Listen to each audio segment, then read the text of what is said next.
Hi అండి.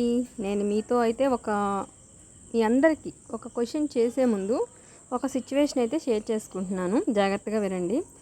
ఒక 13-14 years అమ్మాయికి మ్యారేజ్ చేశారు. ఆ అమ్మాయికి ఒక 10 ఇయర్స్లో వాళ్ళ హస్బెండ్ చనిపోయారు. సో తను వాళ్ళ అత్తయ్య గారింటి దగ్గరే ఉంటానని డిసైడ్ అయ్యి అక్కడే ఉంది. ఆ టైంలో కొంచెం వాళ్ళ హస్బెండ్ చనిపోయిన బాధలో ఉండటం వల్ల తినక ప్రాబ్లమ్స్ రావటం వల్ల హాస్పిటల్కి వెళ్తే రెగ్యులర్ వాకింగ్ అనేది మస్ట్ అండ్ షుడ్ చేయమని, డైట్ కంట్రోల్ ఉండమని సంథింగ్ సజెషన్ ఇచ్చారు. సో ఆ పర్పస్ ఆ అమ్మాయి అయితే వాకింగ్ చేయడానికి ఒకరోజు ఎర్లీ మార్నింగ్ లేచి వెళ్ళి ఇంటికి వచ్చేస్తుంది. దాన్ని చూసి వాళ్ళ అత్తగారు ఏమంటుందంటే, ఏమ్మా ఇంత ఎర్లీ మార్నింగ్ వెళ్ళొచ్చావా, ఆల్రెడీ ఎప్పుడు ఏం పాపం చేసుకున్నావో, భర్తను పోగొట్టుకున్నావు చిన్న వయసులో, ఇప్పుడు ఈ విధవరాలి మొహం అనేది తెల్లారు లేసి పొద్దున్నే నువ్వు వాకింగ్లకి వెళ్ళి ఎవరికి చూపించడానికి వెళ్ళావు అని మాటలతో తోటాల్లాగా శుతిమెత్తగా అంటుందన్నమాట. దానికి ఆ అమ్మాయి ఆ నిమిషం ఎంత పెయిన్గా ఫీల్ అయ్యి ఉంటుంది. ఇంట్లో మనుషులే అలా తోలనాడితే ఇంకా అమ్మాయికి సొసైటీలో విలువేముంటుంది, బయట మనుషుల దగ్గర విలువేముంటుంది. అదే ఆవిడ ఒక ఆడపిల్లని అంటే తన కూతురిని అయితే ఆ పరిస్థితి తన కూతురికి వస్తే తను అలా అనగలదా? అసలు అంత విచక్షణ లేకుండా ఎందుకు అలా ఉంటున్నారు? ఒక ఆడ మనిషి చాలా పాత్రలు, తల్లిగా, భార్యగా, చెల్లిగా, అక్కగా, ఇంకా చాలా చాలా చాలా చాలా ఉంటాయి. అన్ని పాత్రల్లోనూ 100% ఫిల్ చేస్తుంది. కానీ అత్తగారు అనే ఒక పోర్షన్ వచ్చేసరికి ఎందుకు యాటిట్యూడ్ మారిపోతుంది? ఒక మినిమం సెన్స్ లేకుండా దేనికి బిహేవ్ చేస్తారు అసలు వాళ్ళు? అది నాకు అర్థం కాని క్వశ్చన్ అసలు. ఫస్ట్ ఆఫ్ ఆల్ తన ఆడపిల్ల అవతల వాళ్ళ ఇంటికి వెళ్ళి సుఖపడాలి, అక్కడ అత్తమామల్ని ఉండకూడదు, ఉన్నా పట్టించుకోకూడదు, వాళ్ళ హస్బెండ్ని గ్రిప్లో పెట్టుకోవాలి.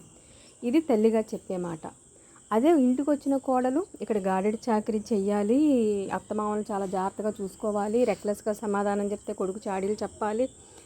ఇక్కడ వచ్చిన అమ్మాయిని ఇలా ఎందుకు ఆ వేరియేషన్ ఆలోచనలో ఎందుకు వస్తుంది? అంత జెల్స్ ఫీలింగ్. కానీ మన ఇంటి నుంచి ఒక బిడ్డ వెళ్ళింది, ఇంకో ఇంటి నుంచి ఇంకో ఆడబిడ్డ మన ఇంటికి వచ్చింది అనే యాటిట్యూడ్ అత్తగారు పోర్షన్లో ఉన్న పర్సన్కి ఎందుకు రాదు అసలు అనేది నా question. Second thing, at the same time ఆడపిల్లలు కూడా అమ్మని ఒకలాగా అత్తగారిని ఒకలాగా చూసేవాళ్ళు చాలా. వీళ్ళు ఎంతమంది ఉంటారో వాళ్ళు అంతేమంది ఉంటారు. ఒక అమ్మ దగ్గర నుంచి ఇంకో అమ్మ దగ్గరికి వచ్చాను అనే యాటిట్యూడ్ ఆ ఆడపిల్లలకు ఉంటే ఈ వేరియేషన్స్ రావు నాకు తెలిసిన వరకు. ప్రతిదీ కూడా ఆవిడ ఒక పెద్ద ఆవిడ అయ్యి ఉండి ఏదైనా ఒక మాట చెప్పినా చేసినా, మా అత్తగారు అలా చెప్పింది, మా అత్తగారు ఇలా చేసింది, అదే అమ్మ అయితే అలా ఉండదు, ఇలాంటి వర్డ్స్ యూస్ చేస్తారు. అసలు జనరల్గా ఈ మిస్అండర్స్టాండింగ్ అనేది అత్తాకోడళ్ళు అనే వేరియేషన్ అసలు ఎందుకు ఉంటుంది? ఇద్దరూ ఆడవాళ్లే, ఇద్దరూ ఏజెస్ వైజ్గా డిఫరెంట్ ఉన్న తల్లి కూతురు ఏజ్ ఉన్నవాళ్ళు. ఆ జెలస్ ఫీలింగ్ కానీ, ఆ ఈగో ఫీలింగ్ కానీ, ఆ గిట్టనితనం ఎందుకు వస్తుంది? ఇవన్నీ కూడా ఒక విచక్షణ కోల్పోయేంత దారుణంగా కూడా ఎందుకు ఆలోచిస్తున్నారు? ఒక భర్త చనిపోయిన ఆడపిల్లకి ఒక కోడలుగా కాకుండా ఒక కూతురిగా ఆదరించలేక, ఆ అమ్మాయి లైఫ్ కరెక్ట్గా ప్యాంపర్ చెయ్యలేక, కరెక్ట్గా అమ్మాయికి సెక్యూర్ ఇవ్వలేని వాళ్ళు అసలు ఎలా అవుతారు? ఒక పెద్దవాళ్ళు అనేది ఎలా అవుతారు? తల్లిదండ్రులు అవ్వచ్చు, అత్తమామలు అవ్వచ్చు. మినిమం ఎందుకు కోల్పోతున్నారు? ఆ విచక్షణ అనేది ఏమొస్తుంది? ఆ కేటగిరీలో ఆ హుందాతనం, ఆ విచక్షణ రాహిత్యంగా ఆలోచించడం వల్ల విలువ కోల్పోతారు తప్ప ఉపయోగం ఏముంది? ఇక్కడ కోడలుగా వెళ్ళిన ఆడపిల్ల అయ్యి ఉండొచ్చు, అత్తగారిలో ఉండే ఆడపిల్ల ఆవిడ అయ్యి ఉండొచ్చు, ఎవరైనా అయ్యి ఉండొచ్చు. అసలు ఇది నాకు ఇప్పుడు కాదు, నేను